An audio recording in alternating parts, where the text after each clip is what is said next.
दोस्तों कई बार हमें ये सुनने को मिलता है as a adviser, as a LIC agent कि मैं अपनी पत्नी को पूछ के आपको बताता हूँ। आपका प्लान तो बहुत अच्छा है, आपकी पॉलिसीज़, आपकी प्लानिंग, आपकी बहुत सारी चीज़ें बहुत अट्रैक्टिव हैं, लेकिन मैं आपको अपनी पत्नी से पूछ के बताता हूँ। तो दोस्तों आज का वीडियो इसी बारे में है कि मैं पत्नी से पूछ के बताता हूँ। तो क्या उस बारे में हमें ज़्यादा और डिटेल में बात करनी चाहिए या पत्नी को पूछना चाहिए या नहीं पूछना चाहिए, या क्या क्या चीज़ें इसके साथ फेवर में है, क्या क्या चीज़ें इसके अगेंस्ट में है। नमस्कार दोस्तों, मेरा नाम प्रोफेसर कुलविंदर सिंह है और आज हम बात करेंगे जब भी कोई एक एलआईसी के प्रोफेशनल को, एडवाइज़र को, लाइफ कोच को, कंप्लीट फाइनेंशियल प्लानर को ये बात कह कर के बताता है कि मैं अपनी पत्नी से पूछ के बताता हूँ। तो सबसे पहली बात कि मैं क्या-क्या बातें अपनी पत्नी से पूछता हूँ। क्या मुझे जो-जो काम मैं आज अच्छे कर सका, उनमें हर जगह मैंने अपनी वाइफ़ को पूछा था। जो-जो काम मैं बुरी आदतों के करता हूँ, उनमें अपनी वाइफ़ को अपने साथ शामिल करके उनसे पूछता हूँ। शायद आपको यकीन आएगा कि आप 80-90% ऐसा कोई भी काम नहीं कर रहे होते जो आप अपनी वाइफ़ को पूछ रहे होते। ऐसे बहुत सारे अच्छे काम अगर आपने अपनी वाइफ से बिना पूछे कर भी दिए तो उससे खुशी ही होगी, उससे कोई ऐतराज़ नहीं होगा।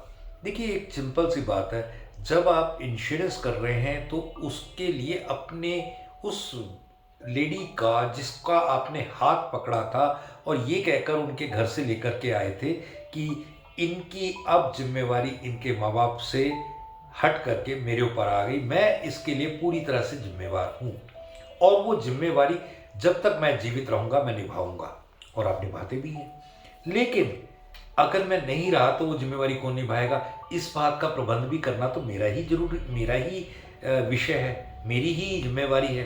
तो वहाँ पर बहुत चीज़ें गड़बड़ा जाती हैं। कई बार अगर एक विडो से पूछा जाए ना कि उसका हस्बैंड के जाने के समय सबसे इम्पोर्टेंट चीज़ क्या थी, तो वो हमेशा यही कहेगी उनका इंश्योरेंस कम था या नहीं था।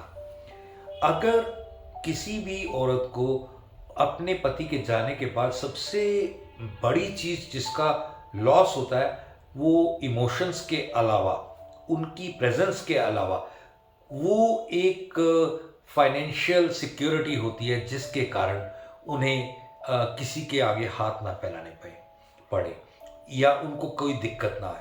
मैं आज दो बहुत ही इम्पोर्टेंट स्टोरीज के जरिए से ये बात बताना चाहूँगा। नाम मैं जानबूझ के नहीं लेना चाहता क्योंकि ये नाम लेने पर हो सकता है कि किसी की प्राइवेसी डिस्टर्ब हो, मगर ये दोनों की दोनों स्टोरीज अलग अलग टाइम पर इंश्योरेंस एलआईसी के जो पीरियोडिकल्स हैं, मैगजीन्स हैं, उनमें छप चुकी हैं। दोनों के दोनों केस मेरी लाइफ से जुड़े हुए हैं। मैंने अपनी एडवाइज़रशिप में अपनी एजेंसी में ये किए थे।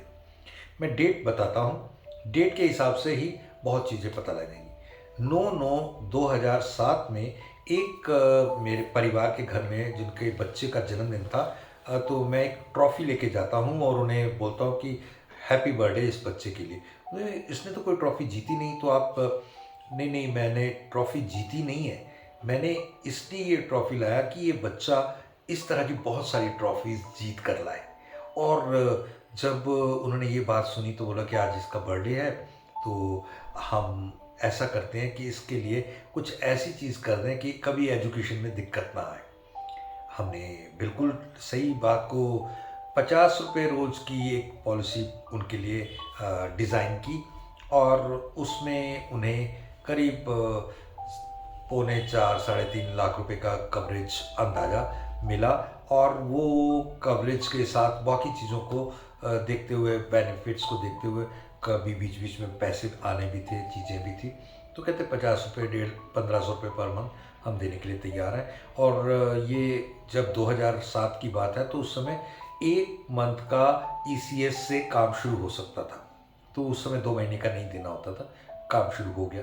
और उसके बाद जो एक इम्पॉर्टेंट चीज़ निकल के आई, उसी दिन मैंने केस तो भेज दिया अपने स्टाफ के हाथ की जाके केस पास कराओ। और इमीडिएटली ये पता लगा कि वो व्यक्ति जो जिनका मैंने इंश्योरेंस किया है, उनकी वाइफ का मुझे फ़ोन आता है कि ये नहीं रहे, रोड एक्सीडेंट पे चले गए। और इसके लिए मुझे पटेल नगर पुलिस स्टेशन जाना पड़ा।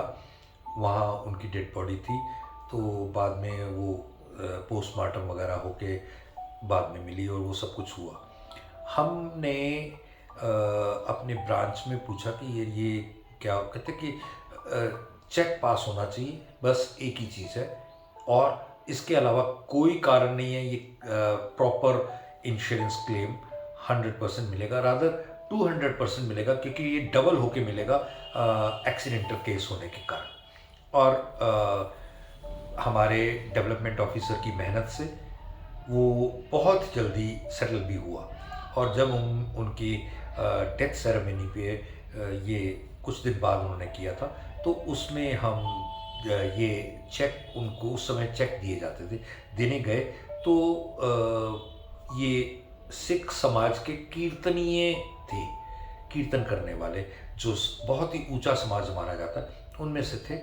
और बहुत सारे कीर्तनियों ने ये चीज़ देखी, वहाँ पर प्रेजेंट थे, और उसके कारण बहुत सारे कीर्तनी समाज के लोगों ने उसके बाद 60-70 लोगों ने मेरे साथ इंश्योरेंस कराया।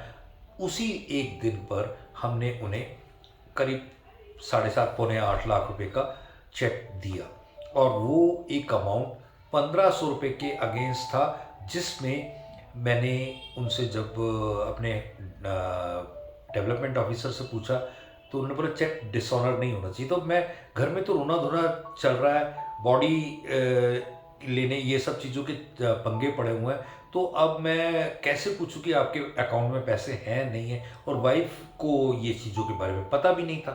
तो अल्टीमेटली मैंने अप्रोच किया बैंक को, तो बैंक वालों ने इतना ही बोला कि हम किसी के अकाउंट की डिटेल्स नहीं दे सकते। अगले दिन मॉर्निंग में क्योंकि उससे पता किया, तो उस समय ये ई नेट वगैरह सिस्टम्स नहीं हुआ करते थे, तो उन्होंने बोला अकाउंट में पैसे आप डाल दीजिए, हाँ, तो उनका चेक डिसऑनर नहीं होगा। वो 1500 रुपये भी मैंने डाले, और उनका क्लेम 8 पौने 8 लाख रुपए का क्लियर हुआ। उस औरत के लिए वो जो एक इम्पोर्टेंस थी उस मनी की, जिससे उस बच्चे को बाकी की ज़िंदगी को, अब उनका बच्चा इस गए साल 10th पास किया उसने, इतने साल बीतने के बाद कितनी बड़ी इम्पोर्टेंस उस बात की है। देखिए, ये चीज़ें बहुत ज़्यादा इम्पोर्टेंस इस बात के लिए रखती हैं क्योंकि ये चीज़ें हम इग्नोर करके निकल जाते हैं, और हम सोचते हैं शायद 12th किया उसने, मैं एग्जैक्टली नहीं कह सकता। पिछले दिनों वो मेरे से बैठ के बात की, थोड़ा जर्नल था, तो क्लास तो मेरे को एग्जैक्टली नहीं याद, लेकिन 10th या 12th जरूर होगी। एक एक चीज़ की डिटेल मेरे पास ऑन पेपर्स है। ये है वाइफ से पूछने का। अगर उन्होंने अपनी वाइफ को पूछने के लिए मेरे को डिले कर दिया होता, और उस दिन उनके साथ ऐसा हादसा हो गया होता और हम उन्हें कुछ भी डिलीवर नहीं कर पाते, तो उनका वाइफ से पूछना कितना प्रासंगिक था या कितना नहीं, इस बात को आप हमारे वीडियो के एंड में ज़रूर बताइएगा। और अगर आपको लगे कि नहीं यार, उनका पूछना प्रासंगिक नहीं था, उनका करना प्रासंगिक था, जरूरी था, तो आप तब भी बताइएगा, क्योंकि आप ऐसा करके एजेंट को रिफ्यूज़ नहीं कर रहे, अपनी किस्मत को रिफ्यूज़ कर रहे हैं, अपनी सेफ्टी को रिफ्यूज़ कर रहे हैं, अपनी फैमिली की सिक्योरिटी को रिफ्यूज़ कर रहे हैं। तो ये सब चीज़ों को सोचते हुए मैं अगले वीडियोस में ऐसे और भी स्टोरीज़ को टेकअप करूँगा। मेरा यहाँ पर जो मकसद है वो ये है कि आप सबके साथ एक तन्मयता, एक तालमेल, एक समन्वय बन सके, और जिसके कारण हम आपके परिवारों की सुरक्षा कर सकें। Thank you. जय हिंद।